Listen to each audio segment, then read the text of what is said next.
Well, I think I'll get started now. Thank you everybody for making it to our product session. We have a really exciting presentation on Lightship Gameboard. So before we really begin and go into the speaker introductions, I wanted to move into our reminders. We are recording. I love to see your beautiful faces, but if you're a bit camera shy, please turn off your cameras, totally respect your privacy. Please mute your mics when our presenters are speaking, but we do want your your engagement participation. So use the raise hand feature or type in the chat if you'd like to speak or ask us questions. I have a really exciting announcement this month. Well, I guess just yesterday, we've launched our October mini jam. The theme has a creative theme and a technical theme. So the creative theme is about immersive learning, and the technical theme is you have to use at least one ARDK template.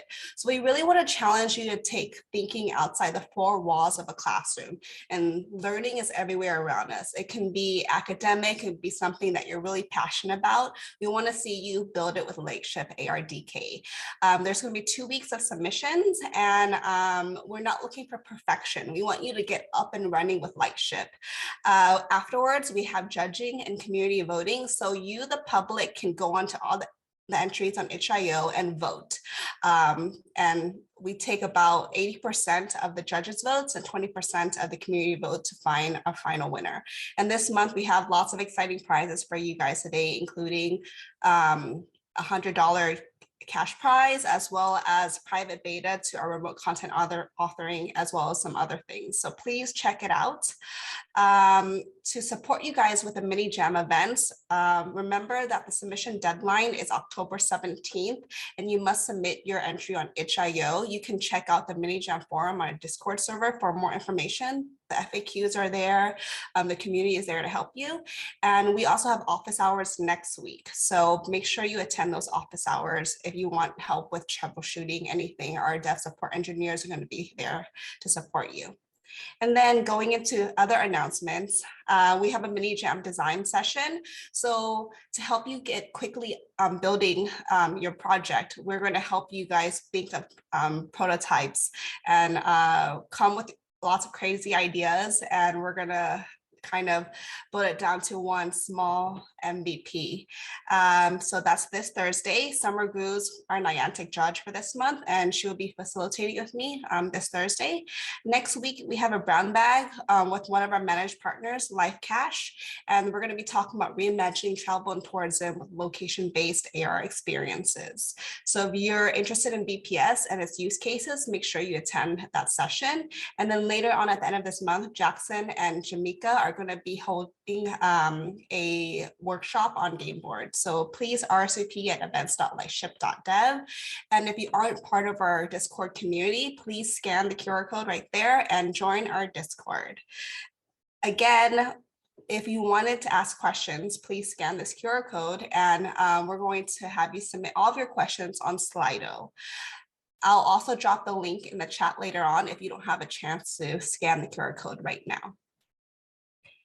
Without further ado, I really want to introduce our speakers. We have two amazing speakers for you guys today. We have Justin, who's a product manager for ARDK, and then we have Max, who's a software engineer for ARDK. I'm now going to hand it off to Max for screen share. Take it away, guys. Excellent, thanks. While Max is working out screen share, I'll just introduce myself quickly. I'm Justin. I'm a product manager on ARDK. Been with Niantic for about 2 years now, and before that, well, I started my career as a software engineer and became a product manager over time. So I've done lots of different things. I've worked in film and games for the last 20 odd years, and now I'm going to talk to you about some cool AI and AR stuff that we're doing in Gameboard. Max, do you want to introduce yourself? Yes, and I hope everyone can see our beautiful faces right now, because the screen share, is it working, Justin? Do you see? Yep. Faces, perfect. Hi, I'm Max. I'm a software engineer in the ARDK team, and I'm working on, for example, things like the Gameboard, but also on VPS interfaces. So you might see me, or might have seen me, talk about that at the hackathon events we're hosting right now. Yeah, and we are excited to be here today. Great. So I'll just run you quickly through the agenda. So we'll talk a little bit about what Gameboard is, just to make sure everybody understands. We'll probably do a little bit of a poll on the audience just to work out what kind of people we have here, and because we're going to do a bit of a deep dive into the code as well. And depending on the audience, we'll do different things and different questions. We'll also show a few just examples of things we've built and talk a little bit about what's coming next for Gameboard at the end. And obviously, plenty of time for questions. As mentioned before, just raise your hand. There's not too many people on the call, so we should be able to just answer questions as we go. All right, so what is Gameboard? So if you think about when you're making a game that's not AR, one of the things that you do need to do is have creatures that can navigate around and tell things to walk around. It's normally called a navigation mesh. Unity has one of these systems. Most game engines do. One of the biggest problems, though, is in AR, you don't really have the information you need about the world around you. So as Niantic can produce meshing, it can give you partial information about the world around you. And we can use that in order to build a navigation mesh. And we can also use it to infer other places within that space that you've walked around to say, this might be a good place for you to put a spawn point for a creature. Or this might be a good place for cover, for something to hide behind and run around.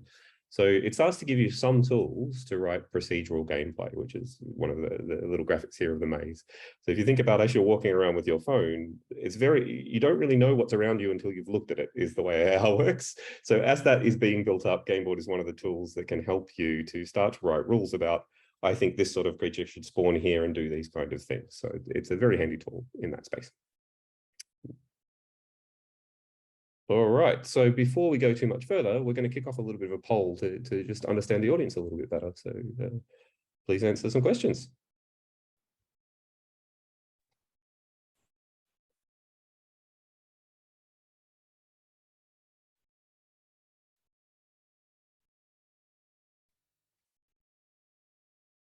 Awesome. Seems like everyone's answered. I'm going to end the poll and launch the results. Can you guys see them? Yep, yeah, sure. So it looks like we've got a mixture of novice and intermediate and just one or two experts in there. So that's good to know.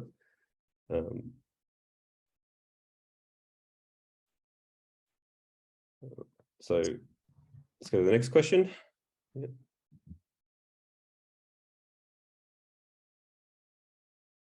Sorry, I think there's 3 questions to answer through. So you should have got another pop-up there. Apologies. Yep, this is the last question. Multiple choice, select all that apply. Oh, yes, it's been turned into one mega question, which is great. So the next one was just asking about your knowledge in AI and navigation systems. So plenty of people have used Lightship, which is great to hear. Lots of people have used navigation meshes, and a few people have written AI systems. So we've got a good mixture of people that will understand these concepts. So that's great. So that'll be helpful when we dive into the code. All right. Yeah, very interesting to see that people here have already used navigation systems before. So this will be, yeah, very interesting if we go into the interactive stuff in the end. So yeah, how does Gameboard work? Justin already told a little bit about what we're trying to achieve with it, and that ARDK already comes with meshing. And maybe you've seen this before, using it, the people that already have experience with looking at the camera images and guessing the depth, because we have the depth feature first, we can then understand what the environment looks like and understand the surfaces that the device is looking at. And with that mesh as a starting point, then we try to understand where can we find surfaces that are flat, and we use a raycast against the mesh for that. And then we try to understand connected flat areas in a tile-based approach. So what you see on the right side here, you can see it's a tiled grid, and all the green tiles are where our system detected flat surfaces. And the green tiles are grouped together in surfaces. So the surface on the table is a different surface than the one on the ground, because they have a different elevation. So here you can see it again.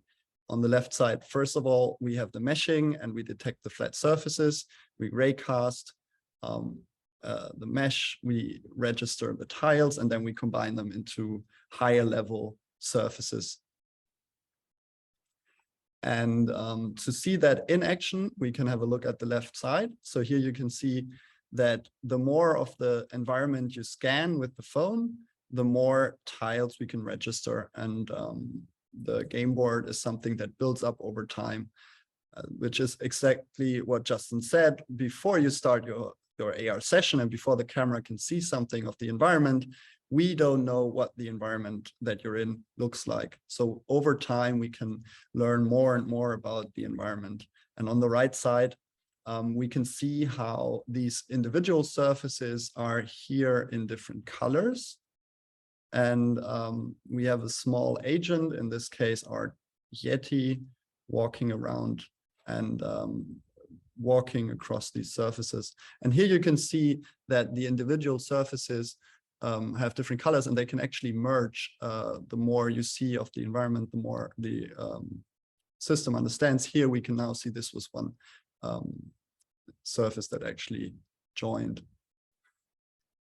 Yeah, so this is what it looks like in action. And now we can add more gameplay to it. Now we can use these green tiles that we detected and all these surfaces to add gameplay. For example, what we already saw was navigation. We can click somewhere, or the Yeti followed us around. And here you can also see that we want to be able to spawn things using the game board. On the right side, you see a snippet of code where we can query the game board for certain features on the data.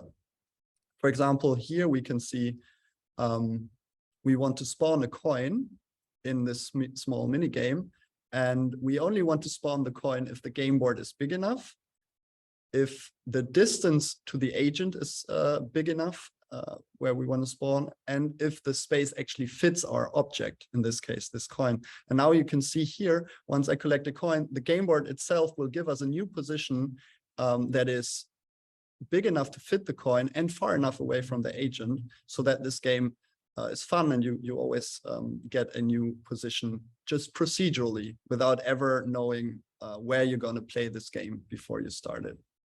And this is exactly what we try to achieve with this feature.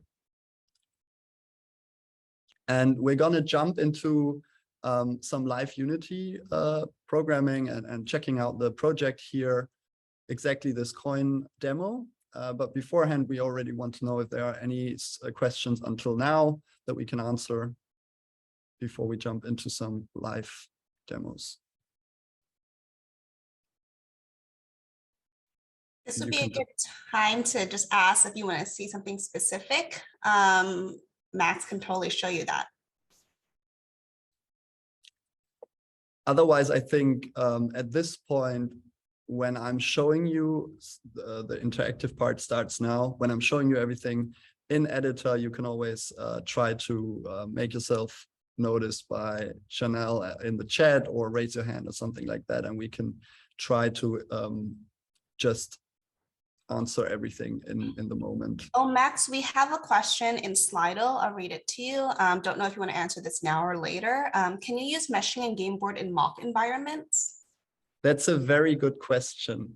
I will definitely talk about that at the start of our interactive session, or most of the time I'm actually going to use mock features here. Everything that's not mock is in the videos, but I'm able to build everything in using our mock system. And at this point, I will look if you can see this. Can you see my Unity editor, or, oh no, I have to. Not yet.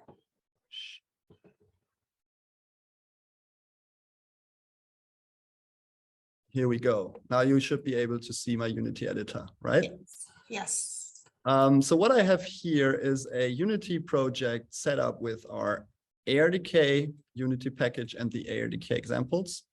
And I also have the mock meshes here that you can download from lightship.dev as well. It comes in a range of environments: living room, park, parking lot, and all of them have two different quality settings: a low-end device, a Pixel 4a in this case, which is Android, and a LiDAR iPhone. The ARDK examples also comes with a default mock mesh. And here I have the mesh loader enabled. So now if I check out my yes, I am in a mock setup, and then, sorry, so if I press play now, and run the AR session, the meshing will actually happen in the editor. We are loading a pre-recorded mesh here. And now I can use all the Gameboard features in editor. I can move around with my mouse and WASD, and I can pretend that I'm moving my camera actually. And you can see on the left side how the raycasts are looking at our environment, and on the right side how the game actually would look like and how you detect these tiles. You can deactivate the visualization as well, so for gameplay it looks. Sorry to interrupt, Max. We've got a few people saying they're having trouble seeing it. Could you try stop sharing and resharing and make sure you do optimize for video?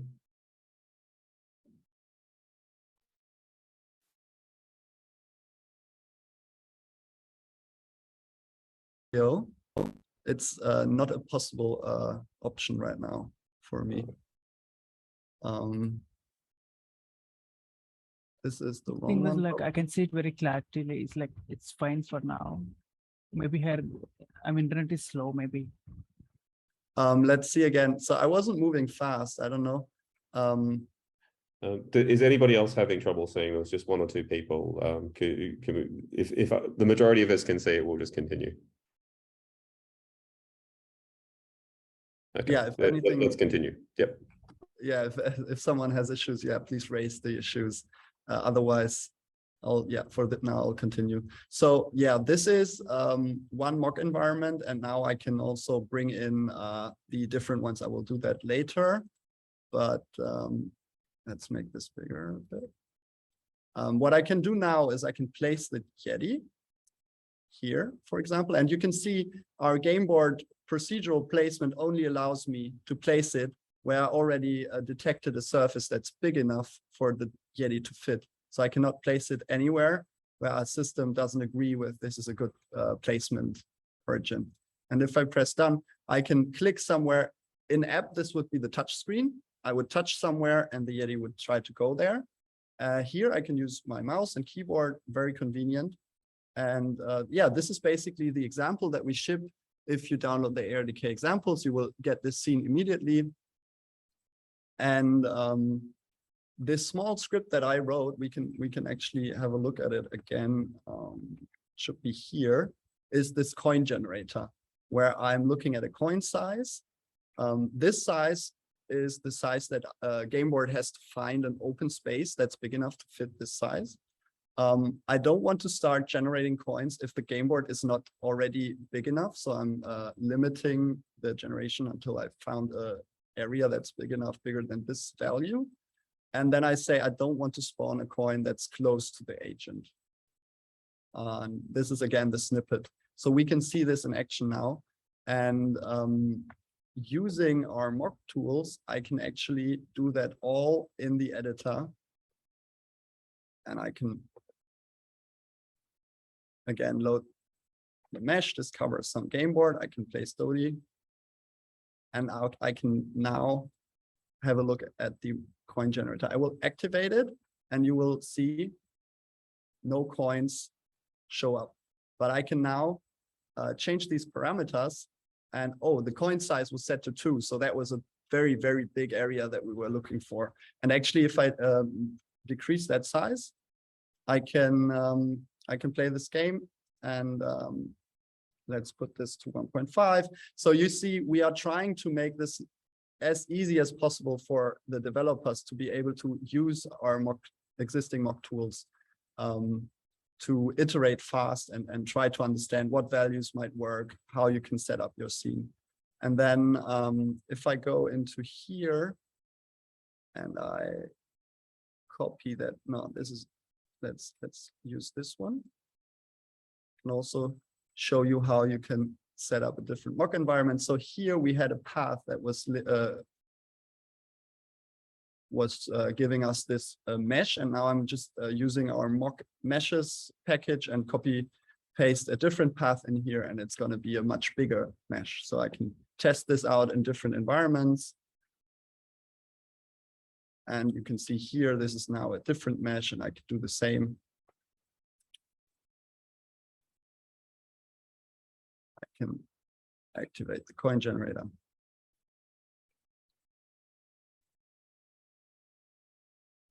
And I should be able, okay, what's missing here? Okay, I'm going to try this again.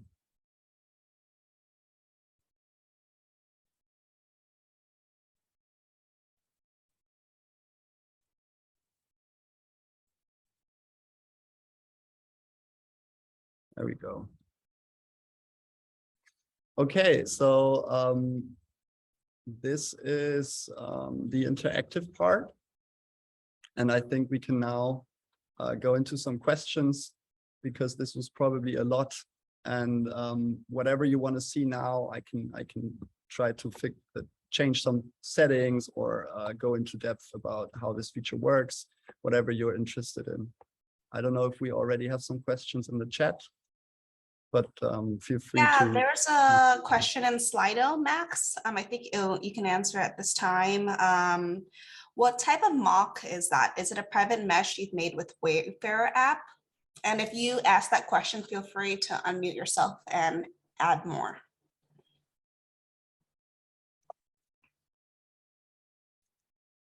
Yeah, I'll give anyone a chance to talk about this live, but I can also answer the question right here. So this is the mock environment. This is the mock meshes package that you can just download from our lightship.dev page. And how it looks like is you import it into Unity and you get exactly these meshes that I recorded. But you can also go into ARDK examples, context awareness, and the meshing folder here. And there's a mesh saver scene. We can open it. And that should have some buttons if you run AR, where you can save your own meshes. So it's going to mesh. It's going to look like a normal meshing scene, but you have a button that says save mesh, and that will save a file to your device. And you can later on pull that in, as I did here. So it is not the VPS private mesh. It is not part of Wayfarer. It's in ARDK examples. And everyone's able to record as many as they want to and pull them in, as I did here. Or you can go to lightship.dev and get the package that has a pre-recorded set. Awesome. That was really handy. I know that I wanted to link someone to it, but I know you have to be logged in. So please check that out where Max showed it. You can download that. You have another question. How far from the point of origin will the mesh continue to grow or persist? Also a good question. The mesh itself is one of the features we have in ARDK, which is independent in the first place of Gameboard. So Gameboard is just building on top of the mesh. So whatever mesh settings you want to set, you have to go into the AR mesh manager here. And if you start a session, that's your origin as far as Unity is concerned. And then you can mesh whatever you want. You can walk down a street. There's also a mock mesh environment that is a walk through a park. So that's just a very, very long distance. But you can also set a value here to save some memory. So if you are further away from where you started meshing, you can also decimate the mesh that is very far away. Once you move along, you will save memory by decimating after a certain distance. Awesome. Thank you for that really clear explanation. We have another question. What's the best practice for Gameboard scanning range? How far is too far? I think that's a difficult question to answer in general. It definitely also depends on what device you're running on. So you will see that running the Gameboard has a certain cost to it, and that cost will increase or decrease. Let's have a look at the Gameboard example manager here and the Gameboard manager. Here in the Gameboard manager, I can set the scan interval and the scan range. We have default values here, but definitely you can increase the range and see if your device, it also depends on how much more load you put in your experience. If it's a small mini game, you might be able to scan in a longer range. If you have a full-fledged game with loads of agents and animations and loads of load on your processing, you have to manage your resources. Cool, thank you. I have a few more questions in Slido, but if anyone wants to ask a question and raise your hand in the moment, feel free to do so at any time. I'll ask the question in Slido. How can you occlude game content with mesh during scanning? The mesh itself, if we look here, is building up. We can actually do that at runtime again. So what we saw in the slides was probably what this person is referring to. The Yeti walks behind the table and is perfectly occluded. And that is what the meshing is occluding in that moment. So when you press run, you can see under AR mesh, the mesh is coming in and it's divided into blocks. And here, I'm using a material here that is visible. In the actual game that you play on device, you probably don't want to see the blue mesh showing up because it's way more magical to see everything happen, but not really seeing the visualization of why things are happening. So we have this option to hide the mesh, and it's still occluding. So here you can use the invisible material, and now you wouldn't see the mesh, but the occlusion is based on Unity's rendering system, and it still occludes if you use this setting here. I don't know if I can actually demo that as well. We will see it's invisible, but here you can see that in Unity on the left side, you can actually see there is mesh, it's just invisible. And the Unity rendering system will just use it as an occluder if you set it up as it is in the example. So yeah, should be pretty straightforward. Also, there's tutorials on this as well if you have follow-up questions, or you can drop a question in the Discord if you have follow-up questions. Awesome, thank you, Max. So another question is, what advice would you give to someone who is trying Gameboard for the first time?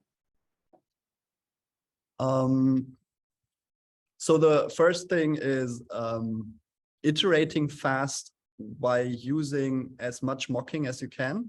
So if you have a specific use case in mind and a specific environment, let's say indoor versus outdoor, or you have a very specific use case, make use of the mocking system. So either use a mock mesh here or even record your own so that you can iterate very fast without going outside. That is a general rule for all our ARDK features, that we try to make everything as easy as possible to develop in the editor. And as you could see, I was able to tweak the settings here, and I didn't even have to restart the scene. I could just keep on running and see what works and what didn't. Same actually for the scan range that we talked about before.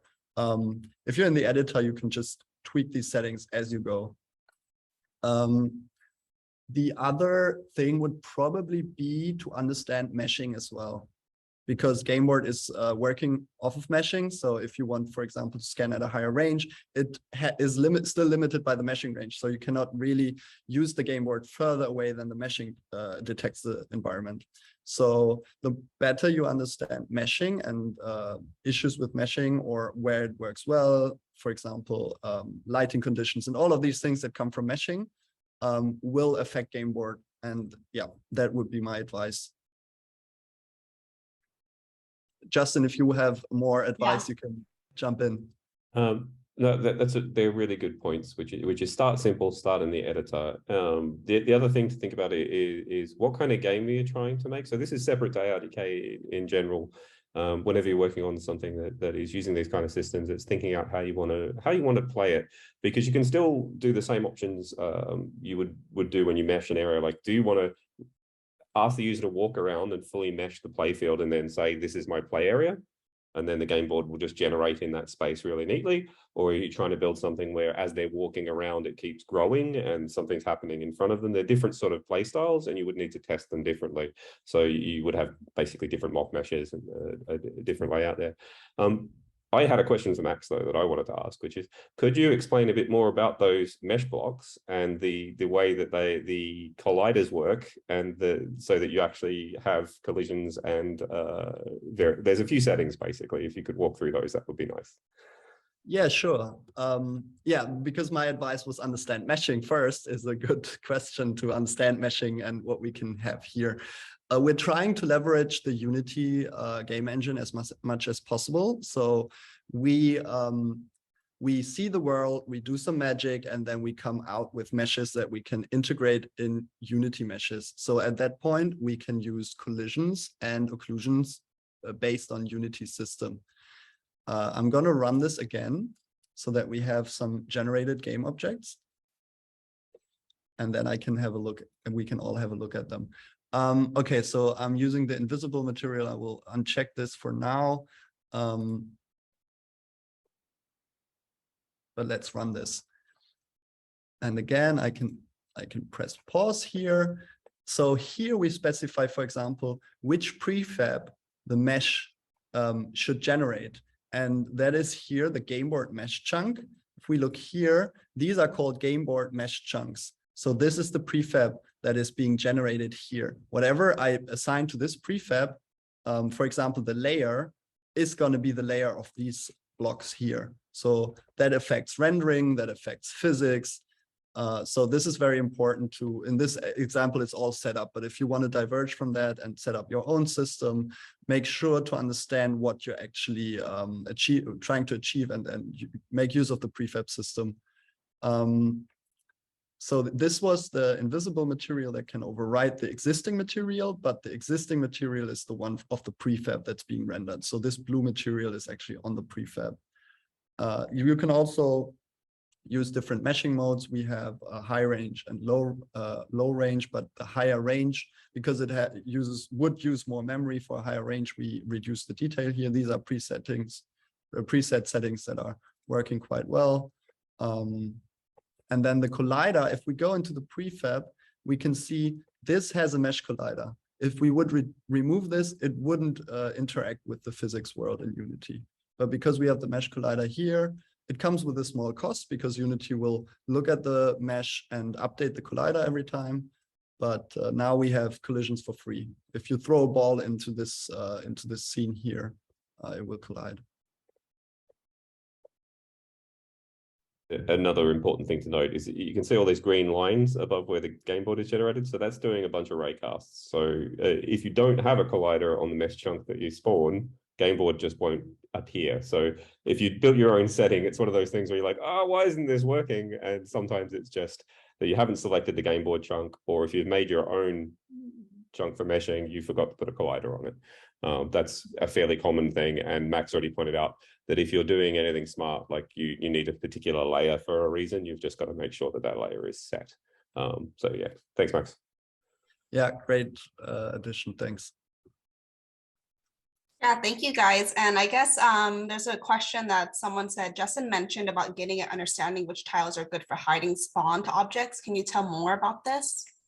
Yeah, so I'll get into that a bit in the next, but for now, you've got a sort of a limited set of things that you can query. You can basically say, how big is this space? So there's some nice helper functions that will just say, I need an area that is about 2 meters big, much like Max's example here, where you can say, get me a distance away. There's a check fit function is actually what I'm thinking of just a bit lower there, which is you can say, will this box fit in this space? And that's about all you can do at the moment. You could extend that by saying, do some line casts yourself, like from your character. Can I see that point with a raycast? That would tell you if it's a hidden point, but you would have to write that logic yourself now, which would be heavier. And when we talk about some of the future things, we're trying to make those kind of operations simpler by giving you helpers that do this for you. Yeah, so here you could do a raycast that would say, fire a line from the looking direction of the creature to wherever this other point is, and if it hits something before it hits the coin, then it can't see the coin, which means the coin is hidden from the view of the creature. In the vernacular, if you want to find a place that the creature could run to hide, you could do a line cast from the camera into the scene to find a few places that you can't see, and then tell it to path there.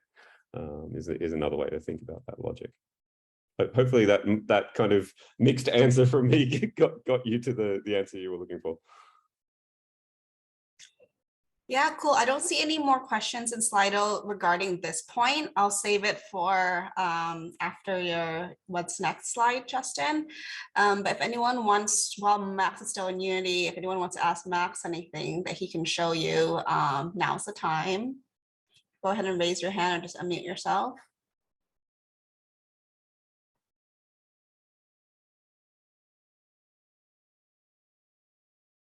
Okay, I think we can move on. Thank you, Max, for this walkthrough. Yeah, no worries.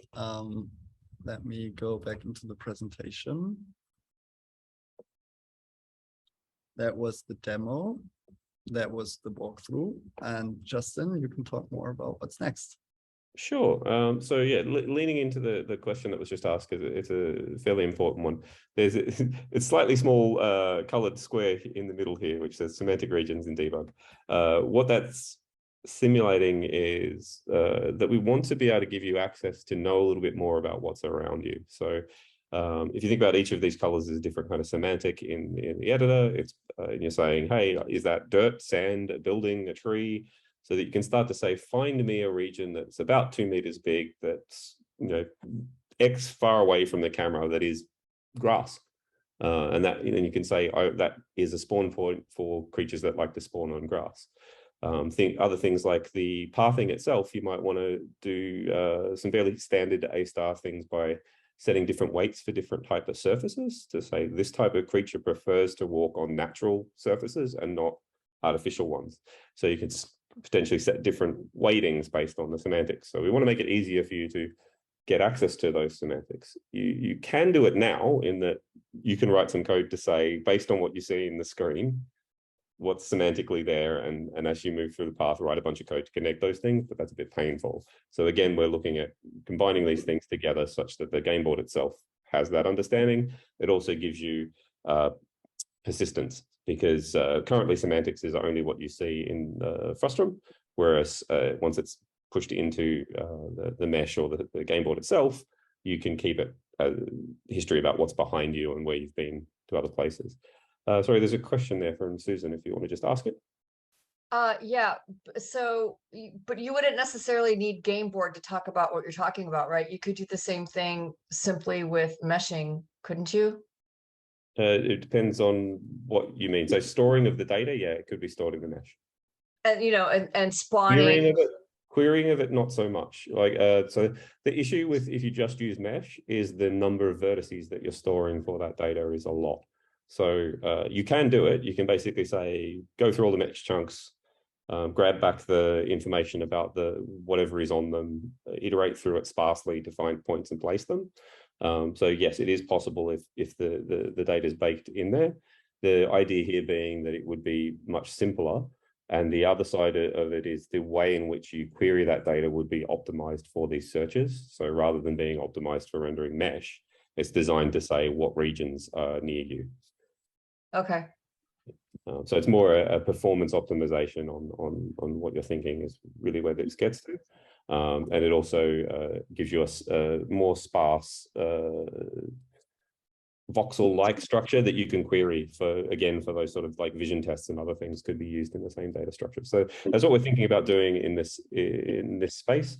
Another little interesting thing in that picture, which is hard to see, but there's a sort of a gray squiggled line through it, and that was me trying to visualize the path that your camera had taken through the scene. So the only bit that the game board can see is that line. The rest of it is not there because you haven't walked there yet. So it's just an interesting way to think about game board. The second image, what that's showing you is something that we're just about to release this week for 2.3, which is the settings Max just showed about normal meshing distance and long meshing distance. If you look on the left, currently this is what you get. The sort of mesh stops roughly where that desk is. And on the right, I'm showing you when you flip the switch to say turn on long distance, it's basically double the distance of meshing. It went all the way to the windows past the Yeti structure. So it gives you a significantly further distance for your mesh, which means that the game board itself would also go further. And then so that's a good useful optimization for just making the gameplay a bit more fun, because your digital creature can run out in front of you further, and all of those sort of nice things. The other side of this is then when you look at Gameboard in general, it does a fair bit of raycasting, and it is reliant on the mesh. If you're on a low-end phone, that can be a little bit hard on performance. So we're also looking at how to optimize the way we do the entire generation of the Gameboard in the future as well, to try and get that optimization down to make sure that we support those low-end devices as well as your higher-end ones really well. And that's roughly the spaces that we're looking into. So better querying of this information around you that can be really performant and help you build out that procedural layer of how I want to spawn things, where I want to spawn things, where they would run to, how they would hide, how they would path, and also just making the system able to do larger areas and be a bit more performant. Are there any more questions in this space? Because I think, Max, if you go to the next slide, I think we're at just general Q&A now. So it's like anything anyone would like to ask us. Yeah, we have one in Slido, but again, please scan that QR code to enter questions in Slido, or just raise your hand, put it in chat. This is a bit more informal Q&A session now. But someone asked, is Niantic coming out with an app that utilizes Gameboard as its main feature? We use it in a product that's coming up soon.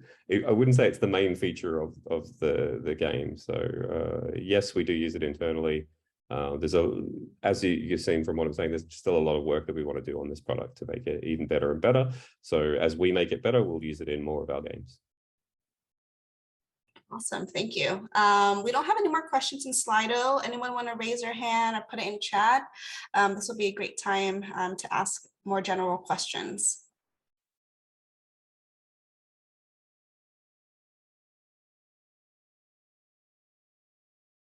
Sergey, go ahead and unmute yourself.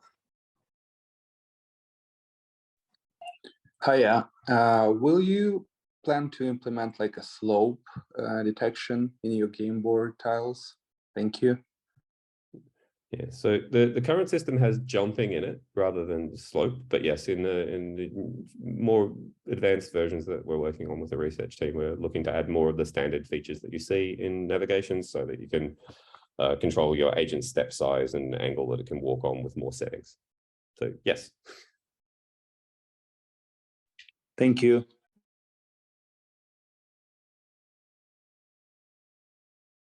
That's something else I should say. So that is one of the nice features of this particular setup, is the default agent that we ship with it has the ability to turn jumping on or off, which basically means you can have your little creature do a nice little hop up onto tables, off tables, or you can turn that off entirely and it would stay on the ground.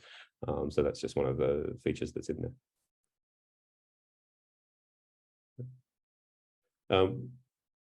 If nobody has a question off their top of mind, I thought of another question for Max. If people want to see more code, I can point him at something that would be nice to point at. Do you want to open up the agent? Because we ship with a standard agent that lets the creature move around. And if you were thinking about doing a more advanced update to the system, that's probably what you would edit more than the Gameboard itself. You might want to say, I want my creature to move with physics, or I want my creature to, like be a car that drives around. All of those things are possible. And what you would be doing is you would be writing your own version of the Gameboard movement agent itself. So there's just a little loop in here that does a move function, basically, is what I'm looking for, Max, the bit that just iterates. This is one that's called move, and then you can see. Are we at the right place? Yeah. Sorry, I can get to it. So basically, the way this is working is the particular example here is using Unity's own threading system to do coroutines to do the movement. You don't have to do that. You could write a normal loop however you want to make your agent move. But essentially what I'm trying to say is you can replace this move function with your own if you wanted to do some different behavior. So it's fairly common to have physics-driven actors. So you might want a car that gets pushed by forces. So you could write a different move function that allows you to do that, and you would get a different path out of your creature. You might want to do things like have it line test the ground itself, so the creature stands on the mesh rather than on the game board. There are many optimizations you could do in this space, which is just basically why I'm pointing this out. The kind of in my head, when you would take this example and you get a bit more advanced with it. So the second thing you might want to look at doing with game board is thinking about how you want your creature to move, and this would be the place to look to work out how to change that.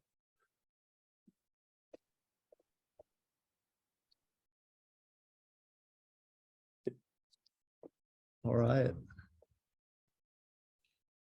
Well, if there are no more questions, I can move into wrapping up the session. Thank you so much, Max and Justin, for answering all the questions, doing that walkthrough, and just showing us what Gameboard is.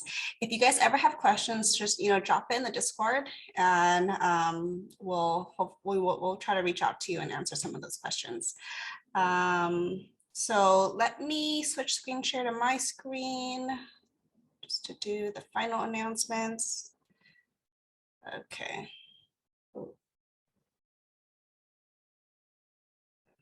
Okay. That's good. So just a reminder that we have our October mini jam. The theme is immersive learning and using at least one ARDK template. And we have lots of support events to help you guys get up and running with Lightship and submitting a project at the end of the 2 weeks. The submission date is October 17th. Make sure you join our mini jams forums and join our office hours next week as well. We also have a design session this Thursday. We're going to be helping you guys think of ideas for your October mini jam submission. And by the end of that design session, you should have a prototype that you're going to build for the entry. And then we have a brown bag next week where one of our managed partners, LifeCache, is going to be talking about their app, how they're reimagining travel and tourism with location-based AR experiences. And then the end of this month, we're going to have a workshop on Lightship Gameboard with Jamaica and Braxton. So make sure you attend that as well. And then if you guys can, take 1 minute to complete our survey. It'll really help us improve our events so we can bring you better presentations like today. Thank you again, Justin and Max and everyone for attending. I'll see you guys next time.